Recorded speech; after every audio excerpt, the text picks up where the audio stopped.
Assalamualaikum warahmatullahi wabarakatuh. Salam Om Swastiastu, Namo Buddhaya, salam kebajikan untuk kita semua.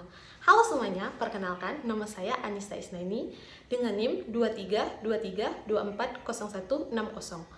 Saya berasal dari kelas 4G PGMI. Di sini saya akan membuat video tentang pengaruh globalisasi terhadap suatu persatuan dan kesatuan suatu negara guna memenuhi mata kuliah pembelajaran pendidikan Pancasila dan Kewarganegaraan di SD atau di MI dengan dosen pengampu Bapak Ageng Zahwang Tuba, Magister Pendidikan. Teman-teman, apa sih yang kalian pikirkan tentang globalisasi? Tentang bumi, dunia, atau keterkaitan? Makin bingung kan? Yuk kita bahas bareng-bareng. Globalisasi berasal dari kata globe yang mengacu kepada bola dunia, sedangkan isi berarti proses. Jadi, kurang lebih, globalisasi adalah proses menyatunya interaksi antar negara di dunia. Lalu, sedangkan menurut Anthony Giddens, globalisasi merupakan keadaan saling ketergantungan antar individu, kelompok masyarakat, dan dunia. Oleh karena itu, globalisasi seringkali dikaitkan dengan kata menyeluruh atau mendunia. Globalisasi adalah proses integrasi dan interaksi yang berkelanjutan antar negara, individu, dan entitas di seluruh dunia. Proses ini melibatkan pertukaran informasi, ide, barang, dan jasa, serta memperluas pengaruh budaya dan ilmu pengetahuan ke seluruh dunia. Globalisasi semakin cepat terjadi berkat kemajuan teknologi komunikasi dan transportasi. Nah, sekarang teman-teman sudah bisa kan memahami apa itu globalisasi.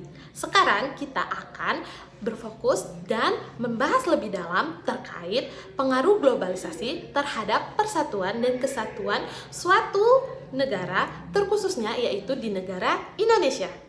Siapa di sini yang udah mulai jarang bawa uang kertas? Iya, semenjak kehadiran si kotak-kotak hitam putih satu ini, kehidupan warga plus 62 saat ini jadi makin instan. Cuma mengarahkan kamera HP saja, kita jadi bisa bayar apapun cuma dalam kedipan mata. Keren ya? Inilah Kris, QRIS, QRIS, Kris. Tapi, kalian tahu nggak apa sih itu Kris? Kris dibangun tahun 2020, itu kode QR yang kalian sering lihat di warung-warung atau toko dan kekonek ke semua aplikasi pembayaran. Kris kepanjangan dari Quick Response Code Indonesian Standard, merupakan kode QR nasional yang diluncurkan oleh Bank Indonesia dan Asosiasi Pembayaran Indonesia atau ASPI. Sejak diluncurkan pada 2019, Kris jadi terobosan baru dalam dunia pembayaran digital di Indonesia. Inovasi ini menyatukan semua sistem pembayaran berbasis QR di Indonesia. Kris bikin transaksi makin praktis, cukup satu kode untuk semua dompet digital dan aplikasi perbankan. Manfaat Kris gak berhenti sampai di situ. Seiring waktu, Kris digunakan secara luas, mulai dari pusat perbelanjaan, restoran, UMKM, hingga tempat ibadah dan pedagang kaki lima. Bank Indonesia mencatat sampai triwulan 1 2025, pengguna Kris sudah mencapai 56,3 merchant dengan total 2,6 miliar transaksi dan didominasi UMKM sebanyak 38,1 juta. Kris juga punya efek besar ke inklusi keuangan. Jumlah masyarakat yang punya akses ke layanan keuangan naik dari 59% di 2019 menjadi hampir 89% di 2024. Data BI juga menunjukkan kalau pembayaran digital naik 35,3% secara tahunan, mencapai 3,5 miliar transaksi per Februari 2025. Salah satu penyumbangnya adalah transaksi lewat Kris, yang melonjak 170,1% secara tahunan didukung peningkatan jumlah penggunaan dan merchant. Kris bisa dipakai lintas negara lewat skema Kris Cross Border, yang sudah berlaku di Malaysia, Thailand, Singapura.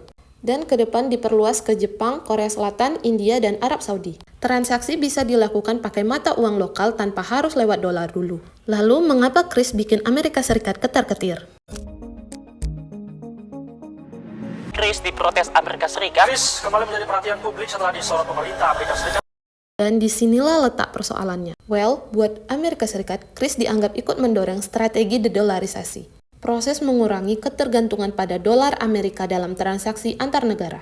Sebelum ada Kris, kalau Indonesia mau transaksi dengan Thailand misalnya, Rupiah harus dikonversi dulu ke dolar, baru dikonversi lagi ke baht. Prosesnya panjang dan tiap tahap ada biaya. Ini jadi keuntungan buat penyedia layanan keuangan global seperti Visa, Mastercard, atau bank-bank Amerika Serikat. Tapi sekarang, berkat kerjasama antar bank sentral di Asia dan sistem pembayaran seperti KRIS, transaksi bisa langsung pakai mata uang masing-masing negara. Artinya, Amerika Serikat kehilangan satu sumber pendapatan yang selama ini stabil, jasa konversi dan biaya transaksi internasional. Dalam laporan resmi Estimate Perdagangan Nasional 2025 yang dirilis Kantor Perwakilan Dagang Amerika Serikat atau USTR, KRIS disebut sebagai potensi hambatan layanan keuangan. USTR menyoroti Peraturan Bank Indonesia Nomor 21 Tahun 2019 yang mengatur standar nasional KRIS. Mereka menganggap regulasi ini kurang melibatkan perusahaan-perusahaan Amerika Serikat seperti penyedia pembayaran dan perbankan. Nah, Deputi Gubernur Senior Bank Indonesia, Destri Damayanti, Senin 21 April bilang kebijakan seperti KRIS dirancang berdasarkan kerjasama global dan tidak pernah membedakan mitra dari negara manapun.